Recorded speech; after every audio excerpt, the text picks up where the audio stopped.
Hola, ¿cómo están? Este es un video complementario a la clase anterior, clase o charla o exposición, no sé, llámenla como prefieran, que hice sobre la renta básica universal. Hubo varias preguntas y me comprometí a resolverlas. Entonces, en este corto video, quiero complementar algo de lo que dije en la clase o la sesión pasada y además responder algunas preguntas que ustedes hicieron. Y para eso, como de costumbre, voy a empezar por compartir pantalla, de manera que podamos trabajar mejor con un pequeño PowerPoint. Entonces coloco el PowerPoint, ya lo tenemos aquí, y pues nos vamos a establecer algunos puntos básicos y breves. Primero, querrámoslo o no, repito, querrámoslo o no, ya hay desocupación. Ese es un fenómeno mundial y por supuesto también es un fenómeno nacional. Tenemos desocupación. La desocupación es inevitable. Por más que haya vendedores en las calles, otra expresión de la desocupación. Pero hay mucha gente que no puede ni quiere salir a vender en las calles. Es una desocupación oculta que puede ser incluso o puede tener parecidas dimensiones a la que nosotros vemos en las calles y en los mercados hoy día. Ese es un primer hecho, una primera condición de la que no nos podemos librar. Entonces, alguna resolución tenemos que buscar a ese problema. La renta básica universal es una solución. De hecho, dijimos en la clase pasada, ya se está aplicando con otros nombres. En este momento en Estados Unidos, con el nombre del antiguo seguro contra el desempleo, millones de personas están recibiendo una renta semanal o mensual. Y ahí se está gastando miles de millones de dólares. Eso se está haciendo en Europa también, en Europa continental, en Inglaterra, por supuesto.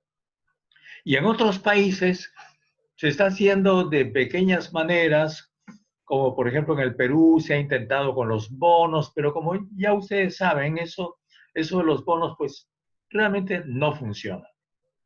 Entonces, punto primero, la desocupación, ya la tenemos en el escenario. Punto segundo, la renta básica es inevitable. Ahora, primera observación, ¿y cuánto nos va a costar? ¿Cuánto nos va a costar? La respuesta es doble. El costo total del programa, a todo meter, a todo dar, lo cual significa entre 1.000 y 1.500 soles por cada peruano o peruana, nos sale más o menos unos 190.000 millones de dólares anuales. Yo les dije también en la charla pasada que el presupuesto actual del 2020, si no me equivoco, son 177.000 millones. Y por supuesto dirán, pero estás loco. Eso es mucho más que el presupuesto. ¿De dónde vamos a sacar toda esa plata? Entonces, vamos a ver. Lo primero que hay que hacer es ver de dónde se ahorra. Y planteamos que se podía ahorrar porque esto significa que todas las jubilaciones van a estar aquí. De hecho, si yo recibo una renta de 1.000 o 1.500 soles mensuales, ¿para qué voy a ir a rogar a la ONP? ¿Para qué voy a esperar a mis 60 años? La tengo ya ahorita.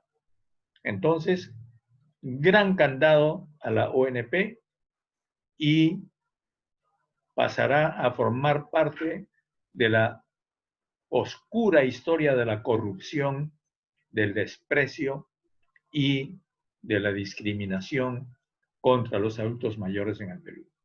Acabará esa discriminación. Simultáneamente hay una serie de programas sociales que ya no vamos a necesitar. Pero ojo, para que no se asusten, yo creo que la valiosa presencia de mucha gente que ha trabajado y que tiene experiencia en programas sociales en el Perú, hay que guardarla. Lo que pasa es que hay que reconvertirlos y hay que hacer redes de ayuda, pero sin exigirle nada a la gente, sin decirle, mira, tú tienes que declararte pobre para recibir dinero. Ya no. Esto es sin condiciones. Dijimos también que había que reconfigurar toda la forma en que nosotros recaudamos impuestos. Y por supuesto también dijimos, y lo repito ahora, que hay que pensar en la forma en que los más de este país también contribuyan. Déjense de cosas. Las grandes empresas, los grandes ricos, van a tener que poner su plata también para crear este fondo. ¿Cómo lo van a hacer? Lo veremos. Aquí el asunto no es que empecemos a pelearnos, sino que encontremos los peruanos una forma viable de encontrar la forma de financiar una cosa así. Otra pregunta fue, porque yo dije, una forma máxima de hacer esto es que cada peruano o peruana reciba esta renta desde los 10 años. ¿Por qué desde los 10 años? Desgraciadamente esta cifra expresa el grado vergonzoso de explotación de los niños que tenemos en el Perú. Porque la OIT, esta es una cifra de la OIT, hay en América Latina países en los cuales los niños trabajan desde los 10 años y eso es aceptado por los gobiernos. Y hay otros, como el caso del peruano, que el gobierno dice, yo no lo acepto, pero en la práctica los chicos los vemos en las calles, en la minería informal. ¿Para qué voy a hacer la lista? Los vemos trabajando desde los 10 años. Entonces, si ese niño tiene una renta desde los 10 años, vamos a acabar con el trabajo infantil. Dije y lo reitero, la renta básica universal significa libertad. Es nuestra liberación. Nuestra liberación. Ya no vamos a estar presos del salario. Por supuesto que vamos a recibir salarios adicionales, porque esto no significa que dejemos de trabajar. Vamos a seguir buscando trabajo, vamos a conseguir trabajo, pero no vamos a estar sujetos a la amenaza del hambre. Y eso lo repito ahora. Y además hay algo que también me olvidé de decir en la clase pasada. Es decir, que no nos olvidemos de que los 177.000 millones de soles que están en el presupuesto de la República y que están siendo gastados todos los días, sin nuestra autorización, sin que nosotros intervengamos para nada en eso, son nuestros. El Perú es nuestro. El territorio peruano es nuestro, es de los peruanos. La plata del presupuesto del Perú es de los peruanos y de las peruanas, de nosotros, los que hemos nacido en este país. ¿Por qué? Porque a eso contribuyeron nuestros padres, nuestros abuelos. Han construido nuestro país y nosotros también lo estamos construyendo, lo estamos contribuyendo. Así aparentemente no paguemos impuestos, porque aparentemente un trabajador informal no paga impuestos, pero cuando está comprando cualquier bien o pagando cualquier servicio, eso influye en el impuesto general a las ventas. Lo está pagando. Entonces, sintámonos dueños de nuestro país y por tanto tenemos derecho a establecer en qué se va a gastar ese dinero. Y esta propuesta es que ese dinero tiene que gastarse inicialmente en las personas, en nosotros, en los peruanos. Nosotros, los peruanos y las peruanas, somos la mayor riqueza de nuestro país. No son las minas, no es el cobre, no es el oro, somos nosotros. Y tenemos que tener clara conciencia de eso. Y por tanto, como somos los dueños del país, tenemos derecho al dinero del país. Entonces, señor Vizcarra, señores congresistas, a ver, quiero ver el presupuesto. Y ese presupuesto tiene que ser hecho en beneficio de nosotros, no en beneficio de quienes ya ustedes saben. También está el fortalecimiento del trabajador en la negociación por el salario. Eso ya lo dije anteriormente, no necesito repetirlo. Al no estar el trabajador amenazado por el hambre, puede negociar mejor el salario con el empresario. Se acabó la jornada de 14 horas, de 12 horas. El trabajador puede exigir regresar a la jornada de 8 horas o menos, considerando que 2 horas como mínimo, o a veces 3 o 4, tiene que usar para llegar desde su domicilio al trabajo. Entonces, esto significa que podemos volver a pensar en los derechos y las reivindicaciones que ahora ya damos por perdidos. Si yo tengo entonces la posibilidad de una renta básica que va a permitir que no me muera de hambre, puedo perfectamente, dignamente, discutir y negociar con quien quiere contratarme. No más señoras que trabajan 14 horas de noche en cámaras de frío para ganar 20 soles diarios en ese sistema de exportación a partir de las exportadoras agrícolas. Eso se acabó. Eso se acabó. Repito, no más niños que trabajan, no más informales, porque con esto mucha gente ya no va a necesitar salir a la calle a vender. No más viejitos pidiendo limosna en la calle. En fin, ya el resto ustedes lo pueden imaginar. Yo no quiero repetir algo que seguramente ustedes ya saben. Bueno, y la otra pregunta es, caramba, pero si a mí me dan una plata mensual, ¿para qué voy a trabajar? Nadie va a querer trabajar en este país. Sí, seguro. La experiencia de otros países implica que no han dejado de trabajar, ¿eh? La gente siempre busca un ingreso adicional. Y sobre todo, en el caso de los jóvenes, que pueden usar esta renta básica para estudiar. Esto les da tiempo para estudiar.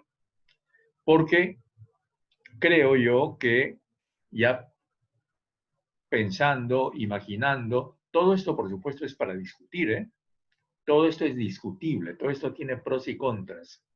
Pero pensando, imaginando, si yo tengo esa renta básica, puedo perfectamente estudiar, puedo buscar un trabajo que complemente a mi renta y no tengo por qué dedicarme al ocio, aunque el ocio no es necesariamente malo, si es que yo me dedico a una actividad útil, no necesariamente remunerada. Entonces esto da la posibilidad de que un conjunto de empresas públicas y de empresas privadas abra una cartera de empleos. Y por supuesto yo podré elegir si me empleo en una empresa privada o en una empresa pública. Porque es evidente que si todo esto mueve la economía, porque toda esa gente va a gastar, nadie se va a quedar con esa plata en el bolsillo. Todos la van a gastar. Esa inmensa cantidad de dinero de la renta básica universal va a mover la economía. Va a haber un dinero a coger ahí. Y por supuesto, eso va a mover también el consumo y la producción de las empresas. Y cuando se mueven las empresas, van a necesitar trabajadores. Pero como repito, esos trabajadores ya no irán por un salario de hambre. Esos trabajadores irán en condiciones dignas. Entonces, esta es una especie de, para los que saben algo de economía, neo-keynesianismo. Neo-keynesianismo. Keynes, para los que no saben, es el economista famoso de los años 30 que planteó que el asunto no es mejorar las fábricas, el asunto es mejorar el consumo. Mejorando el consumo de la gente, haciendo que la gente consuma más, que tenga más capacidad, de adquirir cosas, eso automáticamente va a generar la producción. Entonces, no hay que empezar para los mercadólatras. ¿Por qué los mercadólatras, esa gente que nos habla del mercado y el mercado y el mercado, no empiezan por el mercado y quieren empezar por las fábricas? Ni siquiera por las fábricas, por las minas. ¿Cómo es eso? Yo no me explico. Porque si ustedes, amigos mercadólatras, lo son, empiecen por el mercado. ¿Y el mercado qué cosa es? La gente que va a comprar. Entonces, esa gente que va a invertir esos 190.000 millones de soles en el mercado peruano, imagínense ustedes la cantidad de empresas de diversos tipos que van a generar. Va a ser una enorme reactivación de la economía, no la reactivación que quiere el gobierno, que es la reactivación de lo que ya sabemos, la reactivación envenenadora de las minas, no, esta va a ser la reactivación que lleve la mejor educación, al mejor salario, a las ocupaciones dignas de parte de las personas que vivimos en nuestro país. El otro asunto es el cómo se va a hacer esto, cómo se distribuiría esta renta. Yo dije, no, ni pensemos ni imaginara colas de la gente en los bancos para cobrar esto, ni hablar. No, ese sistema es pésimo. Automáticamente, el Estado, a través de las vías que considere convenientes, pondrá en todos los bancos ese dinero. Y dije yo, creo, esta es una forma práctica, en su DNI, usted reemplaza su DNI por un DNI magnetizado y va cualquier día del mes, a cualquier hora y retira dinero de cualquier cajero automático. Pero los cajeros automáticos ya son obsoletos. Aquí hay que pensar también en cómo va a ser la economía del futuro inmediato, cómo está haciendo ya en otros países. Simplemente en el futuro que está ahorita, a la vuelta de la esquina, el dinero plástico ya no va a existir. Es el reconocimiento facial. Usted no necesitará ni siquiera el DNI magnetizado. Simplemente presentará su rostro ante un aparato electrónico y tendrá su dinero. La pregunta, lógicamente, es, esto no llega a los Andes. Esto no llega a las comunidades, a los caseríos apartados. Pero no, tiene que llegar. Porque paralelo a este sistema de la RBU, de la Renta Básica Universal, obviamente tiene que haber todo un proceso de inclusión financiera e inclusión digital. Inclusión digital significa que tenemos que mejorar la red digital en todo el país. Tiene que haber internet en todo el país. Inclusión financiera significa que todos los peruanos y las peruanas tienen que tener una cuenta bancaria. Entonces, eso hasta que encontremos otra solución, porque también en la economía del futuro ya esto va a ser eliminado. Pero todavía estamos en la economía del presente y estamos pensando eso de esta manera.